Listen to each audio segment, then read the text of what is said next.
Assalamualaikum warahmatullahi wabarakatuh. Perkenalkan, nama saya Wina Indriani dari kelas 3E dengan nomor NIP 211111761, Prodi Pendidikan Agama Islam, Fakultas Tarbiyah, Universitas Islam KHJ Riyad Cipasung. Video ini dibuat bertujuan untuk melaksanakan salah satu tugas mata kuliah VI Inovatif dengan dosen pengampu Ibu Evi Nursaidah MPD. Baik, dalam pertemuan kali ini Ibu akan menjelaskan materi bab 2, yaitu tentang bersuci dari najis dan hadas dengan KD 1.1, yaitu menerima pentingnya bersuci dari hadas dan najis sebagai salah satu syarat beribadah. Indikator penyampaiannya, yang pertama, mematuhi perintah Allah Subhanahu wa Ta'ala melalui Al-Quran untuk bersuci dari najis dan hadas. Dan yang kedua, yaitu mengikuti anjuran Rasulullah SAW yang terdapat dalam hadis agar selalu menjaga kesucian dari najis dan hadas. Dan yang ketiga ialah mempercayai dan mengimani bersuci akan dapat menjaga kesehatan manusia.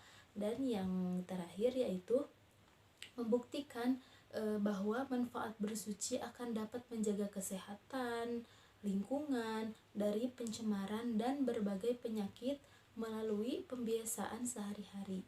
Nah, sebelum kita ke pengertian dan cara bersucinya ataupun macam-macamnya, kita harus tahu bahwa Allah Subhanahu wa Ta'ala mewajibkan bersuci dari najis dan hadas hanyalah untuk menjaga kelangsungan hidup manusia, kelangsungan di hadapan Tuhannya sebagai makhluk bertanggung jawab atas kewajiban untuk beribadah kepada Allah Subhanahu wa Ta'ala, dan kedudukan manusia sebagai bagian dari makhluk hidup. Apakah kalian tahu terdapat banyak manfaat yang diperoleh melalui penerapan bersuci sesuai ketentuan fikih? Bersuci merupakan bentuk penghargaan terhadap fitrah manusia dan menjaga harkat dan martabat sebagai manusia. Bersuci sama halnya dengan menjaga harkat dan martabat agama Islam. Dengan bersuci pula berarti menjaga harkat dan martabat kita di hadapan Allah Subhanahu wa Ta'ala. Berbagai penyakit yang akut juga dapat dihindari sejak dini. Semua hikmah di balik bersuci di atas akan tercapai jika tata cara dan pelaksanaan itu sesuai dengan syariat Islam atau dilakukan dengan benar. Oleh karena itu, kita harus yakin dari diri kita masing-masing bahwa memahami, menerapkan, dan menggunakan tata cara yang sesuai sebagai keharusan mutlak yang diwajibkan. Nah, dengan demikian anak-anak atau kita harus tahu apa itu najis, apa itu hadas. Yang pertama, Ibu akan menjelaskan tentang najis. Pengertian najis terbagi dua, ada yang menurut etimologi dan ada yang menurut terminologi atau istilah. Yang pertama, najis menurut etimologi atau bahasa, yaitu berasal dari bahasa Arab, yaitu an-najisu atau an-najisu, yang berarti kotor dan menjijikan.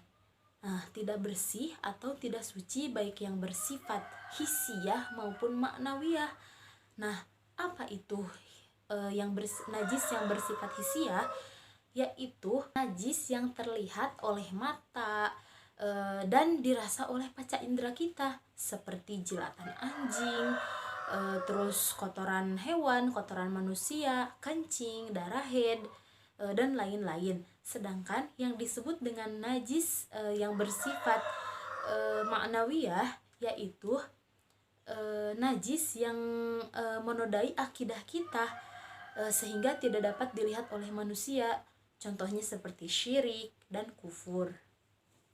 Sedangkan menurut terminologi atau istilah, najis adalah bisa diartikan juga suatu benda yang mengotori pakaian atau badan kita, yang menghalangi akan sahnya ibadah kita kepada Allah Subhanahu wa taala.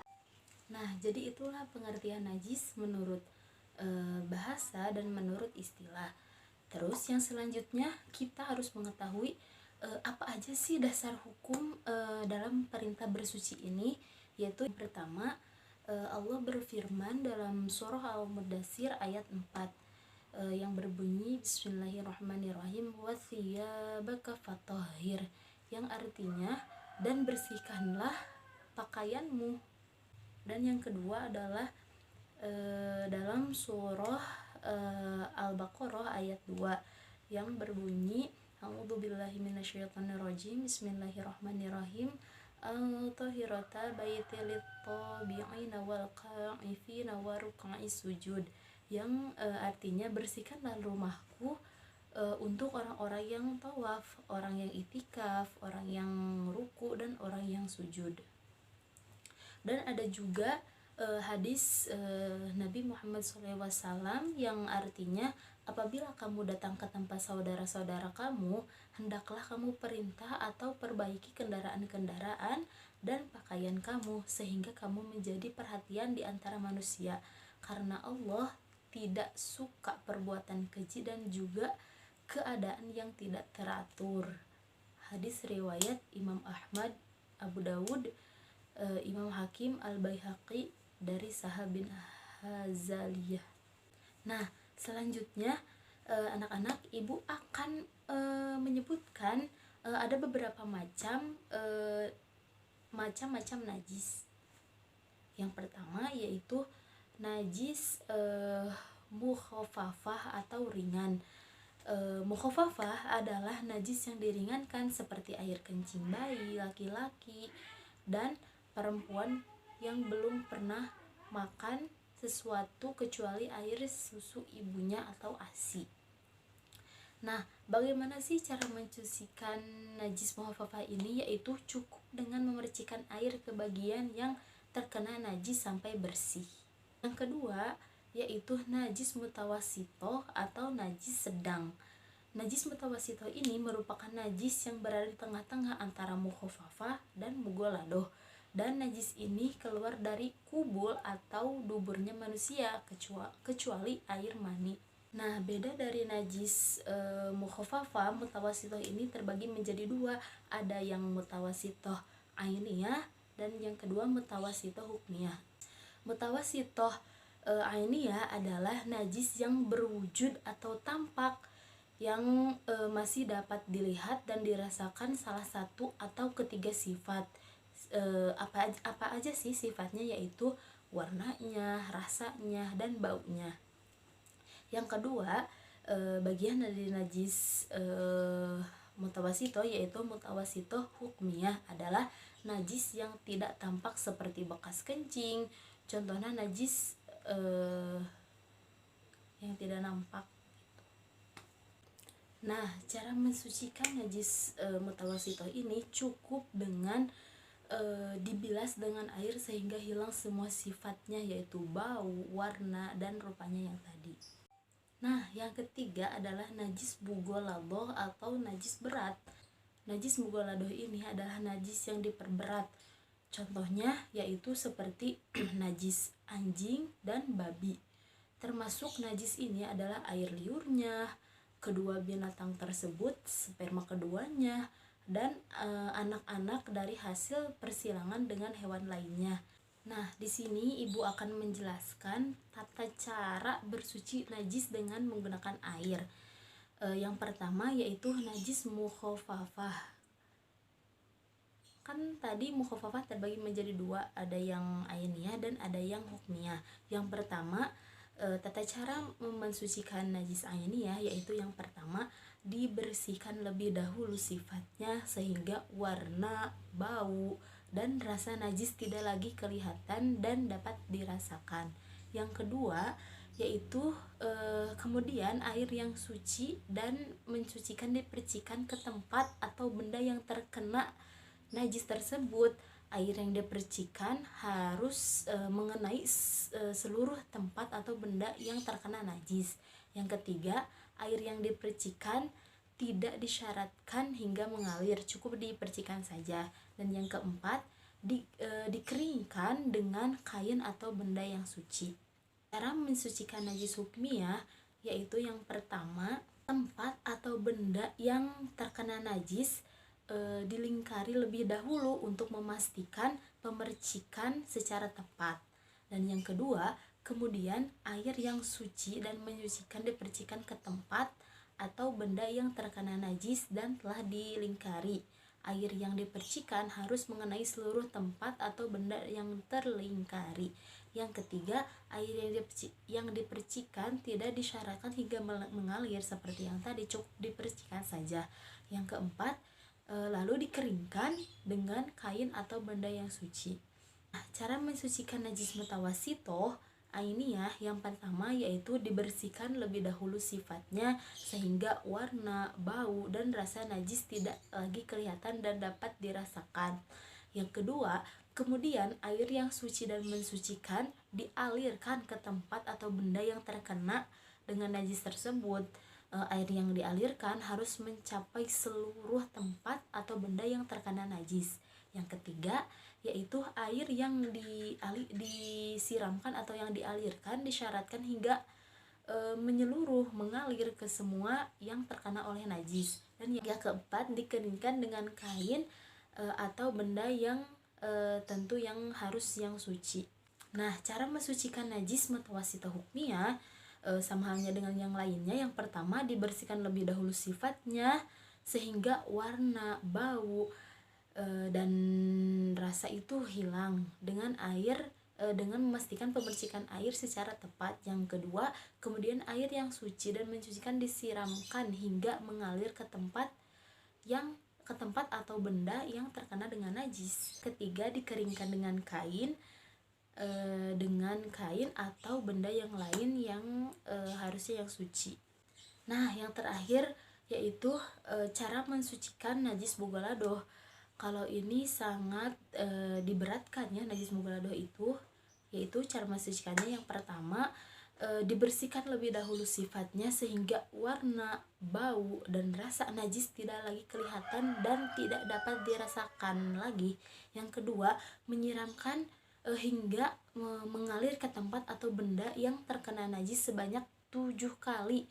Dan salah satu di antara 7 kali bilasan itu yaitu dianjurkan memakai tanah atau debu, atau dapat dipilih dengan salah satu. Sesudah itu sudah kita yakin bahwa najis itu telah dibersihkan dan kering, insya Allah itu dapat menjadi suci kembali. Nah, tadi kan kita mempelajari tentang najis. Sekarang kita akan mempelajari atau memahami apa sih yang disebut dengan hadas. Pengertian hadas menurut bahasa adalah suatu perkara yang baru. Adapun menurut istilah, hadas adalah suatu keadaan seorang yang dianggap tidak suci menurut agama. Orang yang sedang berhadas berarti orang yang disebut tidak suci, walaupun orang tersebut titik-titik dengan kondisi anggota badan seseorang yang mengakibatkan sholatnya dan ibadah yang lain tidak diterima oleh Allah Subhanahu wa Ta'ala. Jadi seseorang yang sedang berhadas apabila akan melaksanakan ibadah atau sholat atau ibadah yang lainnya harus bersuci terlebih dahulu. Hadas dikategorikan menjadi 2 bagian, yaitu hadas shogir atau hadas kecil dan hadas akbar atau hadas besar. Nah, di sini ibu akan menjelaskan terlebih dahulu hadas kecil dan cara mensucikannya. Apa sih itu hadas kecil? Nah, hadas kecil adalah hadas yang cara mensucikannya cukup dengan berwudu atau tayamum. Seseorang disebut berhadas kecil jika dia mengeluarkan sesuatu dari 2 lubang kemaluannya, yaitu dubur atau kubulnya. Ada persamaan dan perbedaan antara kata kotor dan najis. Persamaannya adalah kotor dan najis sama-sama merupakan sesuatu yang kotor. Adapun perbedaannya adalah kotor belum tentu menjadikan ibadah tidak sah, sedangkan najis menjadikan ibadah tidak sah. Nah, cara mensucikannya yang pertama dengan tata cara wudhu. Wudhu itu adalah suatu perbuatan yang memanfaatkan air dan digunakan untuk membersihkan anggota-anggota badan tertentu. Berdasarkan istilah fikih, wudhu merupakan pelaksanaan kegiatan untuk membersihkan secara khusyuk atau perbuatan tertentu yang diawali dengan niat khusus. Kegiatan diawali dengan niat dan diakhiri dengan membasuh kedua kaki. Bagi yang berhalangan menggunakan air atau tidak menemukan air, wudhu boleh diganti dengan tayamum. Nah, yang kedua yaitu dengan tata cara istinja. Nah, istinja ini berasal dari bahasa yaitu istinja, bermakna perbuatan yang dilakukan untuk menghilangkan najis. Menurut istilah istinja adalah perbuatan untuk menghilangkan najis dengan menggunakan benda seperti air, batu, atau benda-benda yang lainnya yang sejenis. Nah, yang selanjutnya hadas besar. Hadas besar adalah keadaan yang tidak suci pada diri seorang muslim karena mempunyai sebab-sebab tertentu. Cara bersuci dari hadas besar adalah dengan cara mandi besar atau mandi wajib. Mandi wajib untuk menghilangkan hadas besar disebut mandi janabat. Apabila berhalangan untuk mandi menggunakan air, mandi janabat bisa diganti dengan tayamum. Nah, di sini yang termasuk orang-orang atau seseorang mempunyai hadas besar yaitu orang yang sudah melakukan hubungan suami istri, dan yang di perempuan itu haid dan nifas, seseorang itu diwajibkan untuk mandi besar atau mandi wajib. Nah, Ibu harap kalian bisa mengerti dan bisa memahami apa yang sudah Ibu jelaskan tadi. Karena pertemuan kali ini waktunya sudah habis, Ibu menugaskan minggu depan kalian merangkum tentang materi najis dan hadas, dikumpulkan minggu besok. Untuk pertemuan kali ini alhamdulillah sudah selesai, mudah-mudahan bermanfaat. Kita tutup dengan bacaan hamdalah bersama-sama. Alhamdulillahirabbil alamin. Wassalamualaikum warahmatullahi wabarakatuh.